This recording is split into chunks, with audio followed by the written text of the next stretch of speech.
오늘은 간절한 마음으로라고 하는 제목으로 우리 두 주 전 말씀 이어서 듣도록 하겠습니다. 자, 우리가 말씀이면 충분합니다, 이런 목표를 가지고 금년 한 해 신앙생활을 해나가고 있는데, 이런 정말이죠. 단순한 구호나 단순한 표로 그치는 것이 아니라 정말 하나님의 말씀을 통해서 하늘의 위로를 경험하시고 삶의 소망도 발견하시고, 하나님의 말씀을 통해서 정말 힘겨운 삶이잖아요. 오늘을 살아갈 힘과 능력을 공급받으시는, 그래서요 우리 마음 저 깊은 곳에서 말씀이면 충분합니다, 이 고백이 진실된 고백으로 주 앞에 올려드릴 수 있기를 주님의 이름으로 축복합니다. 그 따라요, 말씀이면 크게 말씀이면 충분합니다. 아멘. 두 주 전에 말씀을 대하는 자세가 어떠해야 될까, 두 가지 말씀 준비했지만 우리가 한 가지 말씀만 나눴거든요. 오늘 나머지 하나 말씀을 나눌 텐데요, 시간이 조금 여유가 있어서 지난주일 우리가 창립기념주일이었거든요. 특별히 직분하신 분들 임명 예배 드렸는데 주신 말씀을 한번 너무나 중요하기 때문에 정리해보고 지금까지 들었던 말씀들을 살짝 정리하면서 이어서 말씀을 듣도록 하겠습니다. 자, 지난주 창립기념주일 특별히 임직 예배 드리신 말씀의 주제는 이거였습니다. 교회는 세상과 달라야 된다. 따라서 교회는 세상과 달라야 됩니다. 여기서 교회는 건물의 교회가 아니에요. 공동체로서의 교회이고, 더 나아가서 우리 성도 한 사람 한 사람이 교회입니다. 내가 교회라는 거예요. 여러분이 교회라는 거예요. 그래서 여러분, 교회가 달라야 되고 성도는 세상과 달라야 될 줄로 믿습니다. 차별성이라고 말하는데 어떤 면에서 교회와 성도는 세상과 달라야 될까, 두 가지 말씀드렸어요. 첫째는 존재의 목적이 달라야 된다 그랬습니다. 여러분, 교회의 존재 목적, 성도가 직분을 받고 임직하는 목적이 뭘까요? 딱 한 가지입니다. 바로 영혼 구원인 줄로 믿습니다. 여러분, 그래서 교회의 모든 사역은 무엇에 초점이 맞춰야 되냐면은 영혼 구원에 초점이 가 있어야 됩니다. 이 말은 교회의 모든 프로그램, 교회의 모든 재정, 어디에다가 영혼 구원을 위해서 써야 된다는 것입니다. 꼭 여러분, 불신자만을 말하는 것이 아니에요. 교회 안에 있는 성도, 특별히 믿음이 약한 성도들, 더 나아가서 우리 믿음의 대가 이어져 가야 되는데 우리 자녀들, 우리 다음 세대들, 그들 위해서 우리가 재정을 아끼지 않아야 된다는 거예요. 아멘. 그래서 성도는, 직분자는 그 일을 이뤄가는 일에 있어서 따라요, 충성하는 자.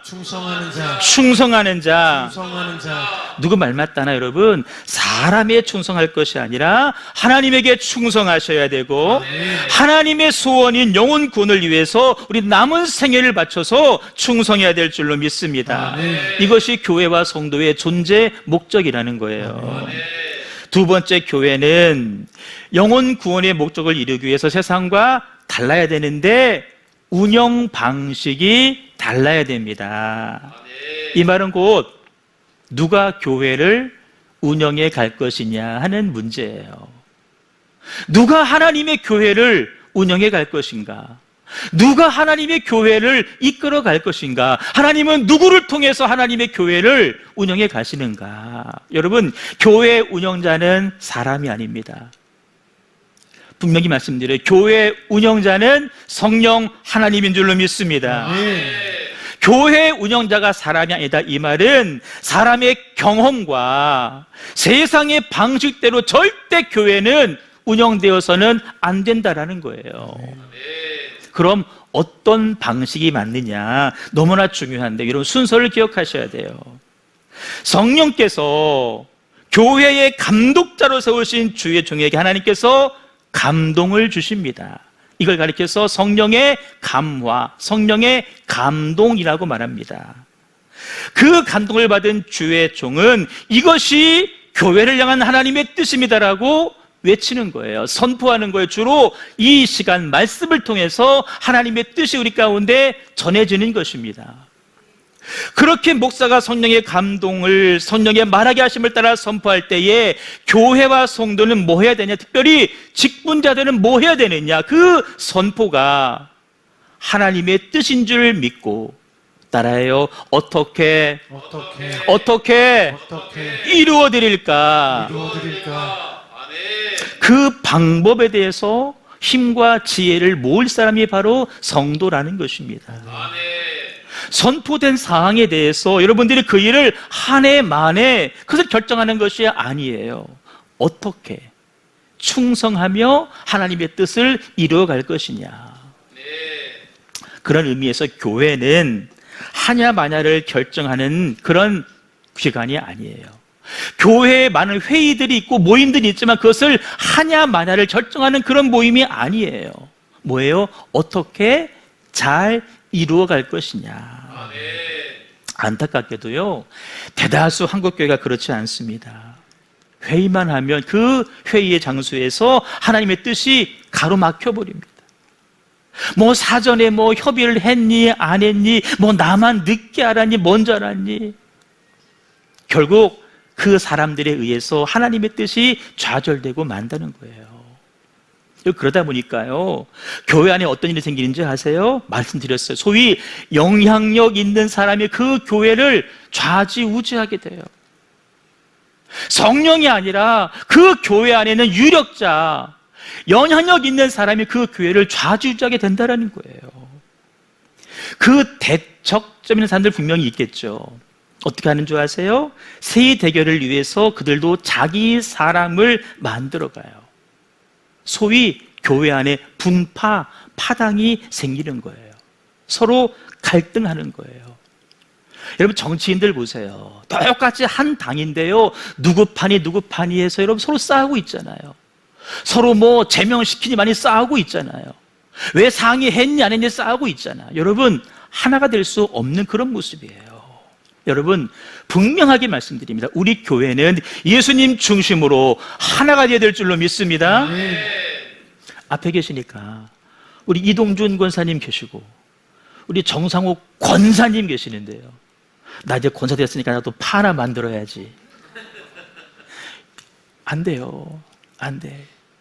우리 아이들이 오늘 아침에 또 워십을 했잖아요. 이 추운 날 반팔 입고 워십을 했어요. 막 땀 흘리면서. 듣자 하니까 소문이 이동준 권사님이 다음 주인가 애들 데리고 올리브영에 가서 1인당 5만 원어치 화장품을 사주기로 했대요. 그 이유가 뭘까? 내 편 만들려고 하는 거 아닐까? 그랬다가는 내가 1부 때도 말씀드렸어요. 박살 나는 거야. 큰일 나는 거죠. 여러분, 절대 교회는 네 편 내 편 없어요.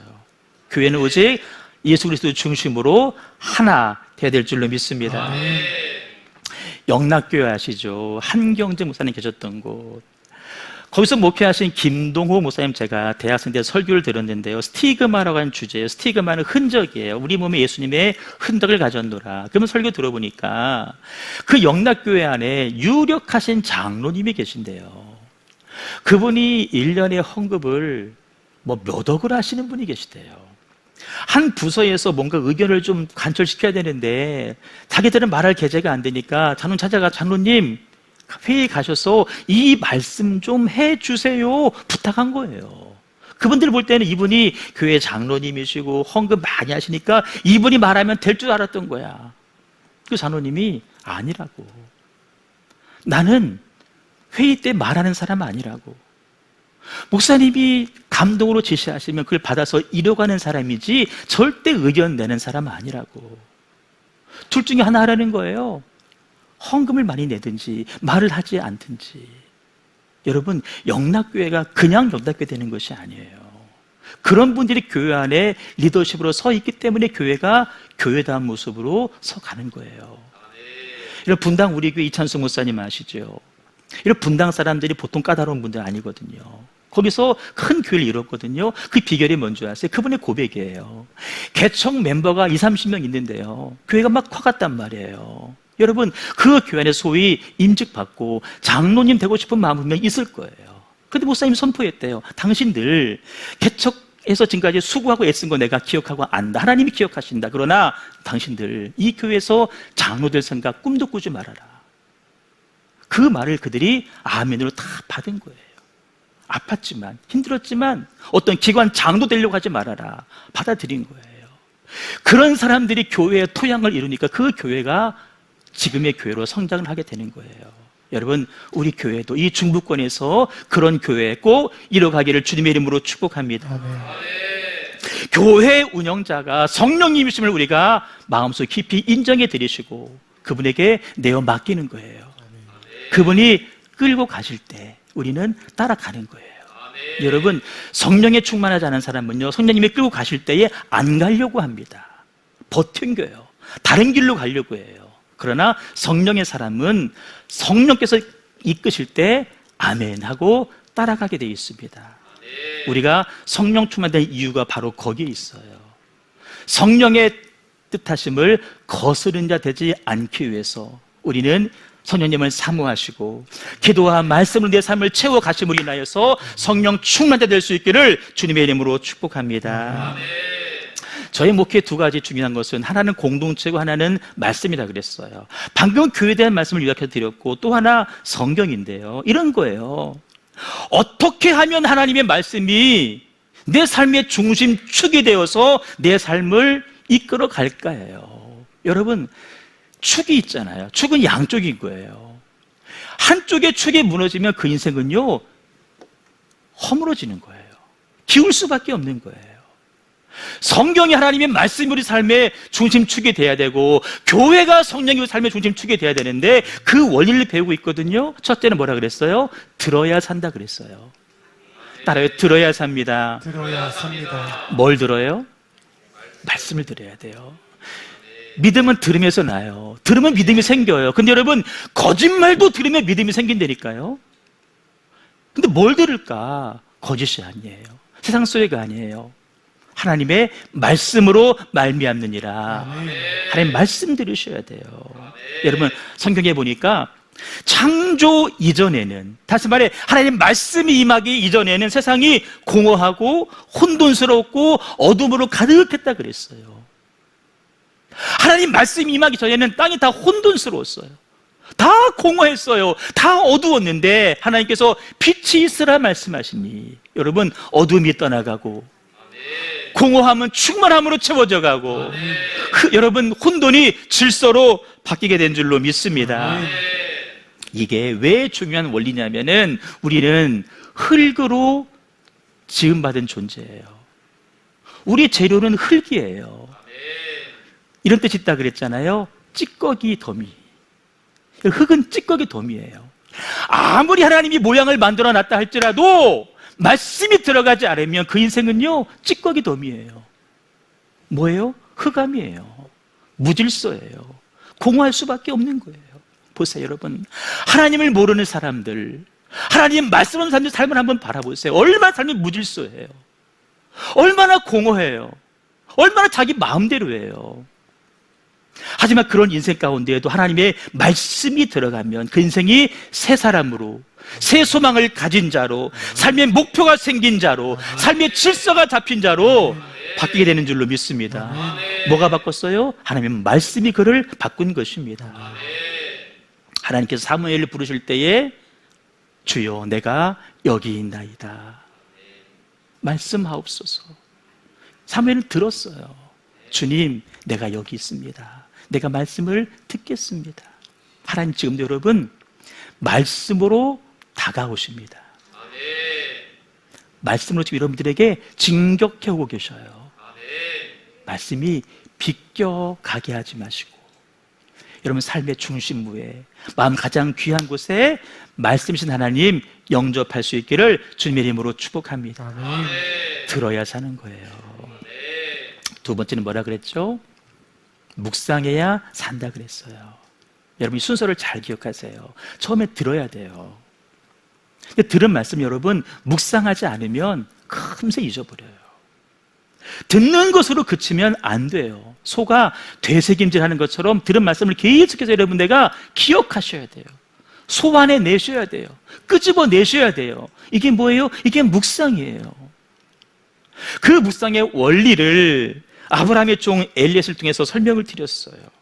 아브라함이 엘리에셀에게 결혼 지참금을 짊어주면서 가서 내 며느리값을 좀 구해와라. 가는데 거리가 1000km예요. 돌아오려면 또 1000km, 왕복이 2000km. 여러분, 차가 있지 않아요. 비행기 없어요. 그 연세에 있는 엘리에셀 체력적으로 안 돼요. 더군다나 손에는 결혼 지참금이 잔뜩 들려 있어요. 집에 있을 때나 종이지 여러분 집 나갔어요. 못 찾아요. 도망가도 돼요. 하지만 끝끝내 엘리에셀은 며느리감을 구해서 데리고 옵니다. 왜 그런 줄 아세요? 엘리에셀은 계속 생각하는 거예요. 내가 지금 길을 떠나는 이유는 종이 나에게 심부름을 보냈어. 신부감을, 며느리감을 구해오라 그랬어. 계속 생각하는 거예요. 그 말씀하신 것을 잊어버리지 않는 거예요. 계속 생각해내는 거예요. 그리고 사람들 만날 때마다 나는 아브라함의 종입니다. 자기의 신분을 밝히는 거예요. 나는 주인이라고 나는 종입니다. 나는 주인이 아닙니다. 이거예요. 말씀을 계속 기억하면서요. 나는 하나님의 자녀입니다. 하나님의 백성입니다. 늘 여러분 읊조리셔야 되는 거예요. 계제나 아멘 좀 해봐. 요즘 연애한다며. 말씀을 묵상해야 돼. 그 눈이 묵상할 게 아니라. 알았지? 말씀 묵상해야 돼. 여러분, 들은 말씀을 듣고 끝나면 안 돼요. 저도 여러분, 내가 설교해놓고도 내가 진짜 뭔 설교했지? 잊어버려요. 어머니가 500원 주면서 콩나물 사오라 시켰거든요. 얘하고 가요. 근데 가면서 오락실 가서 오락 한판 하고 친구 만나고 딴 데 한눈 팔고 가게 앞에 가서는 콩나물 사오라 그랬나? 두부 사오라 그랬나? 헷갈리는 거예요. 결국엔 두부 사가는 거예요, 여러분. 말씀하신 대로 이행하지 못해요. 여러분, 지난 주일 우리 임직하신 분들 계시고요. 또 임식을 바라보면서 나도 그때 그랬지, 직분 받을 때 그랬지, 여러분 감격 있고 감동이 있었을 거예요. 늘 기억하셔야 돼요. 내가 처음 성도가 되고, 내가 처음 세례를 받고, 내가 처음 집사가 되고, 내가 권사가 됐을 때 여러분 그때 그 감격을 기억하셔야 돼요. 아멘. 지난주 목사님이 애처럼 울기만 하더라. 그것만 기억하지 마시고 여러분 그 감격을 기억하셔야 돼요. 말씀을 계속 묵상할 때 어떤 은혜를 누리냐. 여러분 이삭 보세요. 이삭이 말씀 묵상하면서 어슬렁거렸다 그랬어요. 묵상하며 걷는 거예요. 저 멀리서 리브가가 와요. 지금 이삭은 어머니를 여의고 그 슬픔이 너무 커요. 그런데 하나님께서 보내신 그 배필을 통해서 이삭이 위로를 받게 됩니다. 여러분, 말씀 묵상하는 자, 세상이 줄 수 없는 하나님 주시는 위로를 경험하게 될 줄로 믿습니다. 자, 들어야 돼요. 그 다음에 묵상해야 돼요. 그 다음 뭐 할까요? 기록하셔야 돼요. 나를 기록해야 삽니다. 여러분, 기록하셔야 돼요. 적어야 돼요. 받은 은혜에 대한 기록은요, 나에게 은혜를 주신 하나님에 대한 나의 믿음의 반응입니다. 여러분, 말씀하셨는데 반응하지 없어 보세요. 은혜 주셨는데 은혜에 대해 반응하지 않아 보세요. 반응하지 않는 나는 그 은혜를 금방 소멸시켜버리게 됩니다. 하나님, 그 은혜를 내가 그냥 흘려보내지 않겠습니다. 이 최소한의 다짐이 뭔지 아세요? 기록하는 거예요. 여러분, 우리의 기억력 다 인정하시잖아요. 믿을 게 못 돼요. 뒤돌았으면 잊어버려요. 흐릿한 빛바랜 잉크가 우리의 기억력보다 훨씬 더 오래 갑니다. 지금은 잊어버리지만 나중에 여러분 그거 보세요. 저도 보면요, 기록이 많거든요. 다 잊고 살아요. 근데 나중에 보면은요, 그때 하나님께서 이 은혜를 주셨었어. 다시 기억나는 거예요. 새기는 거예요. 여러분, 아무리 말씀이 물이 바다 높음같이 넘쳐날지라도요, 그 말씀을 내가 기억하지 못하는 거예요. 기록하지 않으면 다 기억할 수 없어요. 꼭 기록하십시오. 하나님은 그 기록을 하나님에 대한 우리의 경외와 기대감에 대한 증거로 여기시고 더 크고 풍성한 은혜를 주실 줄로 믿습니다. 자, 또 얘기해야지. 제가 어저께요, 우연히 홍은선 집사님 매일 성경을 내가 보게 됐어요. 지금 1월 말이잖아요. 2달치인데 한 3분의 1이요 너덜너덜 하더라고요. 3분의 1이요 손때가 가득해요. 살짝 봤더니요 줄도 있고 메모도 많고요. 여러분, 그렇게 하는 거예요. 이거 아끼지 마세요. 그냥 기록하세요. 줄 치고 동그라미 치고 이 은혜 주셨어 라고 기록하시는 거예요. 제가 그래서 집에 가서 집사람한테, 은선 집사님 정말 대단하다, 대단하다. 근데 그 말도 했어요. 김상원 집사님 장가 잘 갔다. 장가 잘 갔다. 여기 제일 장가 잘 간 사람은 1번이 나고 2번이 김상원 집사님입니다. 잘 갔다. 마지막 말씀을 듣는 우리의 자세에 대한 말씀 하나 드렸어요. 베레아 사람들 마음이 너그럽다 그랬어요. 마음이 강팍하지 않아요. 여러분, 말씀을 받고 안 받고는요 이 마음밭의 문제예요. 이 마음이 여러분 심령이 강팍하면요 말씀이 안 들려와요. 아무리 맞는 말씀이어도 그 말씀 내가 수용하지 못하는 거예요. 마음밭의 문제예요.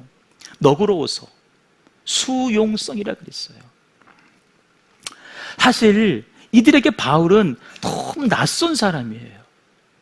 더군다나 바울은 지금 쫓겨온 사람이에요. 그런 바울의 말을 어떻게 들어? 처음 본 사람 말인데 못 듣잖아요. 그런데 그들은 말을 너그러운 마음으로 받았다는 거예요. 받았다는 거예요. 여러분, 안디옥 교회도 말씀드렸잖아요. 안디옥 교회의 성도들은 원래 예루살렘 교회의 성도들이었는데 바울로부터 박해를 받고 저 멀리 시리아 땅으로 도망간 사람들이에요. 그들이 세운 교회가 안디옥 교회인데 여러분, 그들 마음속에는 바울하면 뭐예요? 치가 떨릴 거예요. 우리 박해한 사람이니까. 그런데 보세요, 교회가 부흥했을 때에 바나바가 동역자로 바울을 모셔온 거예요. 아마 우리 같으면 목숨 걸고 막았을 거예요. 바울 안 된다고. 근데 받아줍니다. 그리고 그에게 가르침을 받습니다. 그리고 그를 선교사로 파송하기까지 합니다. 여러분, 예루살렘 교회가 모교회라고 한다면 세계 선교의 전초기지는 안디옥 교회인데 왜 그 일이 가능했을까요? 교인들 안에 수용 능력이 없으면 절대 불가능한 일이었다는 거예요. 도무지 여러분 용납하지 못하는 사람 있죠. 그게 내 가족일 수 있어요. 왜 용납이 안 되는 줄 아세요? 그 사람이 틀려서? 아니요, 내 마음밭이 좁아서 그런 거예요. 수용할 공간이 이 안에 없기 때문에 받아들이지 못하는 거예요. 제가 여러분 수용성 관련해서 말씀 하나 드릴 게 뭐냐면은 제가 신문 기사 하나를 봤거든요. 소개해 드릴게요. 이 말 뜻이 뭔지 한번 여러분 헤아려 보세요. 감정 조절의 중요성을 인식하고 이를 실천하기 위해 노력하고 있어서 긍정적인 변화가 기대됩니다. 이게 무슨 말이 돼요? 이것도 들어보세요. 호기심이 풍부하고 다양한 자극에 민감하게 반응합니다. 이게 무슨 말이에요? 학교에서 보내는 한 학년 마치고 가정통신문에 선생님의 평가예요. 첫 번째 의견을 풀어보면은 이 아이, 그래들 많잖아요. 감정 조절, 분노 조절 못하는 아이입니다. 가르치세요라는 뜻이에요. 두 번째 의견은요, 이 아이 주의가 너무 산만해서 수업 시간에 집중하지 못하는 아이입니다 라는 뜻이에요. 여러분, 요즘 부모님들요, 풀었으면은요 그거 받아들이지 못합니다. 난리칩니다. 학교 가서 선생님한테 대들고요 난리치는 거예요. 우리 옛날에 그랬잖아요. 고사님 격하게 반응하셔야 돼요. 학습 능력이 떨어지고 품행이 방정하지 못합니다. 가정에서 철저한 지도가 필요합니다. 다 그랬잖아요, 옛날에. 안 그랬어요? 싸움을 잘합니다. 내가 들은 얘기가 있어, 옛날 장로님한테. 정상우 원사가 학교만 가면 싸움만 돼. 학교 늘 어머니 불러가셨대요. 내가 물어봤지. 그 싸움의 실력이 좋은 거예요? 아니면 자주 하는 거예요? 자주 한대. 싸움을 잘한대. 여러분, 선생님 말 들으면 우리 이렇게 지도했어요. 근데 지금 부모님들은요, 그거 받아들이지 못하는 거예요. 왜? 수용성이 안 되기 때문에. 무슨 말씀 드리고 싶냐? 여러분, 성경을 보십시오. 축복과 위로와 권면의 말씀 많이 있습니다. 근데 성경에는 그것만 있는 것이 아니라는 거예요. 채찍의 말씀도 많아요. 우리가 읽기에 두려운 말씀도 많이 있다는 거예요. 그 말씀도 우리가 들을 수 있어야 되고 받을 수 있어야 된다는 거예요. 안타까운 것, 한국 교회에서 여러분 회개하라라는 외침이 강단에서 사라진 지 오래예요. 여러분, 우리 영혼이 듣기에 가장 좋은 말, 회개하라. 아멘. 회개하라. 죄를 지적하는 말씀 우리가 들어야 영혼이 사는 거예요. 이 수용성이 말씀을 대하는 첫 번째 자세입니다. 두 번째는 오늘 말씀이에요. 간절함이 있어야 돼요. 마음속 여러분, 간절함이 넘치셔야 돼요. 베레아 사람들 간절한 마음으로 말씀을 받았다 그랬어요. 이 간절함이라는 단어가 헬라어로 ektenes테론이라는 뜻인데요, 열심, 사모함이라는 뜻이 이 단어 속에 담겨 있습니다. 하나님 말씀에 대한 열심이 있느냐, 사모함이 있느냐. 여러분, 정말 묻고 싶어요. 하나님 말씀을, 하나님을 깊이 알고 싶은 열정과 사모함이 여러분 안에 있으십니까? 다시 물어요. 여러분 안에 하나님을 좀 깊이 알고 싶다, 이런 열심이 있냐는 거예요. 이런 사모함이 있냐는 거예요. 여러분, 죄송하지만 이 사모함, 열심 없으면요, 신앙이 연수만 쌓는 거예요. 어느 정도까지는 알지 모르지만 더 깊이 알 수가 없어요. 우리의 경험입니다. 저의 경험이기도 해요. 우리의 신앙이 언제 후퇴할까? 사모함이 사라지고 열정이 사라질 때예요. 처음 목사 안수를 받을 때 그 열정, 그 사모함, 처음 교회를 개척했을 때 그 열정, 그 사모함, 그게 지금도 존재하는가? 여러분, 그게 사라지면은요, 미안해, 목사도요, 교회가 싫어져요. 그 열정, 사모함이 사라지면 성도가 사랑스럽지가 않게 돼요. 그냥 피하고 싶은 존재가 되는 거예요. 어느 목사님 내 고백 들었어요. 주일 오후만 되면은요, 도망가고 싶대요. 도망가고 싶대요. 어느 목사님, 제가 말씀드렸잖아요. 옛날에 설교 준비 열심히 한 거, 그게 후회스럽다는 거예요. 후회스럽다. 여러분, 열정과 사모함은 너무나 중요합니다. 회복하셔야 돼요. 종교개혁자 마틴 루터가 이런 말을 했어요. 은사가 없으면 가르치면 된다. 그런데 열정이 없는 사람들, 하나님도 어찌할 수 없다 그랬어요. 열정이 있어야 돼요. 아까 말씀드렸던 바울이요, 원래 유대교예요. 하나님은 사랑하는데 유대교적 관점으로 하나님을 사랑하는 거예요. 그래서 예수 믿는 사람들 쫓아가서 박해할 정도로 그에게는 뭐가 있었냐면 열심이 있었어요. 하나님이 그걸 본 거예요. 야, 저쪽은 열심이 있네? 열정 있네? 만나주시는 거죠. 그 열정을 가지고 복음을 전하게 하는 거예요. 우리 안에 열정이 살아나야 됩니다. 아멘. 하나님을 알고자 하는 열정이 있으셔야 돼요. 지금 주방에서 듣고 있을 거예요, 영상으로. 우리 김미진 지사님 여러분 아시죠? 지사님이요, 이 교회 반주자에 대한 이렇게 어릴 적에 소망이 있었대요. 수요일날 오전에 반주를 하시거든요. 피아노 처음 배우는 거예요. 혼자 레슨을 배우면서요, 이 추운데 교회 가보면요, 뒤집어 쓰고요, 막 피아노하고 막 씨름해요. 수시로 와서 피아노를 쳐요. 근데 지금 나이가 몇인데 여러분, 그 열정이요, 얼마나 귀해요. 이 열정이라는 단어는요, 봤더니 능동태가 아니에요, 수동태예요. 무슨 말이에요? 열정은 주어지는 거라는 거예요.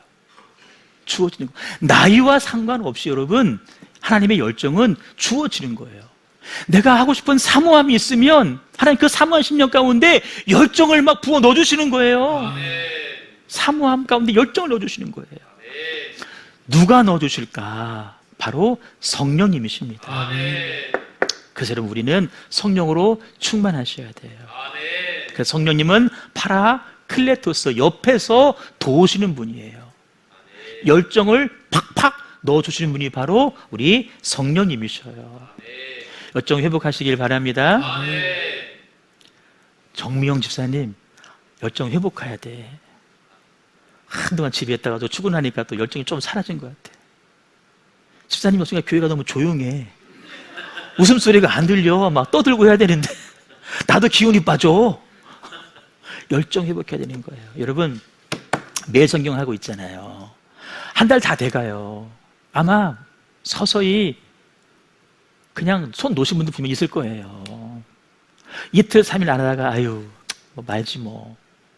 다시 회복하셔야 됩니다. 다시 하셔야 돼요. 성령께서 그 일을 할 수 있도록 도우실 것입니다. 열심을 낼 수 있도록 도와주실 것입니다. 이제라도 다시 할 수 있도록 도와주실 줄로 믿습니다. 결론이, 여러분, 이 수용성과 간절함을 가지고 말씀을 대하면 우리가 하나님을 알게 돼요. 하나님이 어떤 분이신지를 알게 돼요. 하나님이 어떤 하나님이신가. 여러분, 하나님을 아는 루트는 많아요. 여러분, 가장 확실한 건 뭔지 아세요? 성경을 통해서 말씀하시는 하나님을 아는 거예요. 모든 성경은 하나님의 감동으로 기록되어 있기 때문에 성경을 읽으면 하나님을 알게 됩니다. 또 하나, 여러분, 내 삶의 존재의 의미, 삶의 의미를 발견하게 돼요. 하나님을 알면. 피조물은요, 어쩔 수 없어요. 조물주를 알아야 나를 알게 돼요. 내가 왜 사는지, 이 땅에 왜 존재하는지, 삶의 목적이 뭔지 하나님을 알아야 내가 알게 되는 거예요. 인생의 끝은 뭔지 하나님을 알아야 알게 되는 거예요. 여러분, 찬양했잖아요. 느린 것 같아요. 답답해요. 분명히 딱 손에 잡혀야 되고 딱 눈에 딱 보여야 되는데 그게 없잖아요. 그럼 삶이 불안해져요. 초조해져요. 지금 이 길이 맞는 건가? 내가 지금 바른 길을 가고 있는 건가? 여러분, 그때 필요한 게 바로 말씀이에요. 말씀이에요. 말씀을 보면 하나님을 알게 되고 나를 알게 됩니다. 여러분, 금년 한 해에 넘어서서 남은 여생 살아가시면서 간절하게 말씀을 통하여 맛보게 하시는 하나님의 선하심을 경험할 수 있기를 주님의 이름으로 축복합니다. 읽어봐요. 시작. 너희는 여호와의 선하심을 맛보아 알지어다. 그에게 피하는 자는 복이 있도다. 아멘. 맛보아 알라는 거예요.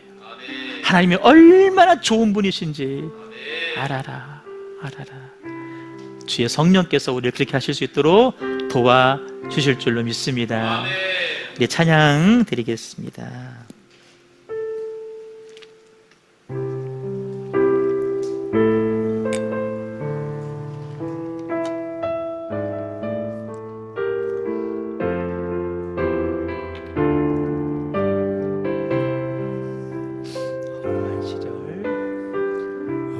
시절 지났네 깊은 한숨 내쉴 때 그런 풍경 보시며 다시 가는 분이네.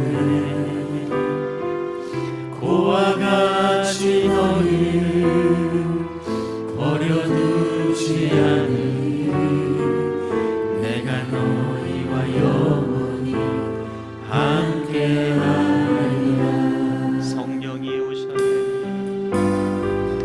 성령이 오셨네.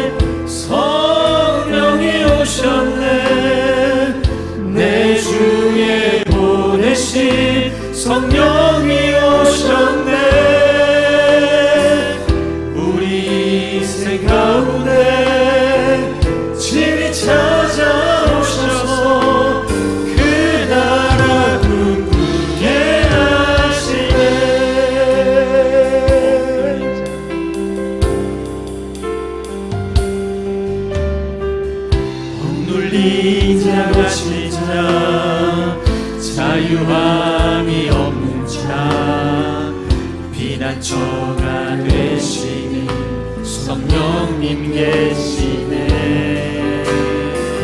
주의 영이 계신 곳에 참 자유가 있다네. 진리의 영이신 성령이 오셨네. 성령이 오셨네.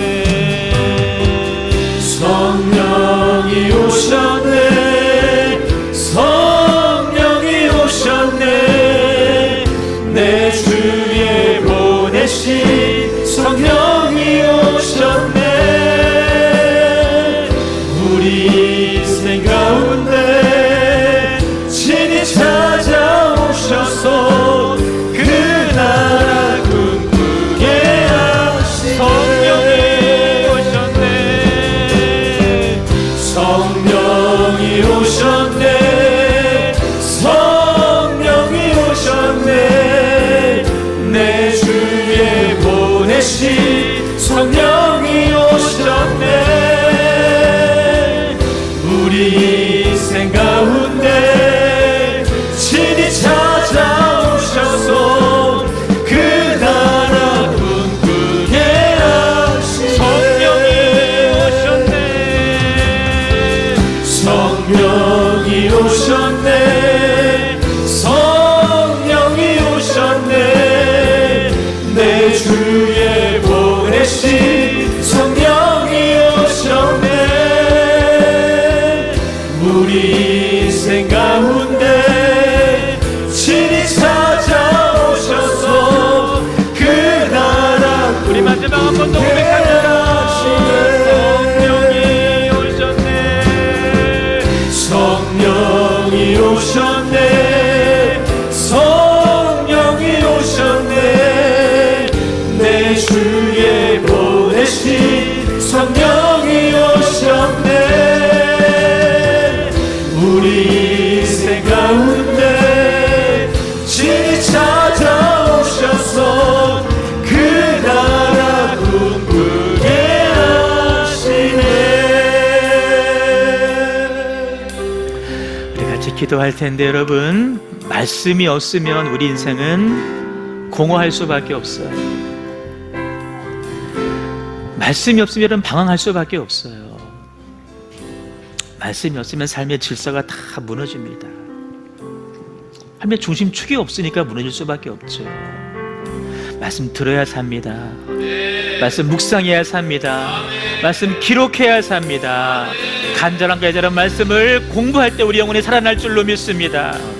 그 일을 성령께서 우리를 도와주시기 위해서 지금 우리와 함께 하시는 줄로 믿습니다. 주여 내게 성령의 충만함을 허락하여 주시옵소서. 우리 교회, 우리 가정에, 우리 자녀들에게 성령의 충만함을 허락하여 주옵소서. 합심하여 통성으로 같이 부르짖어 기도합니다. 주여, 주여. 성령이 오셨네. 성령이 오셨네. 내 주에 보내신 성령이 오셨네. 우리 인생 가운데 친히 찾아오셔서 그 나라 꿈꾸게 하시네. 성령이 오셨네.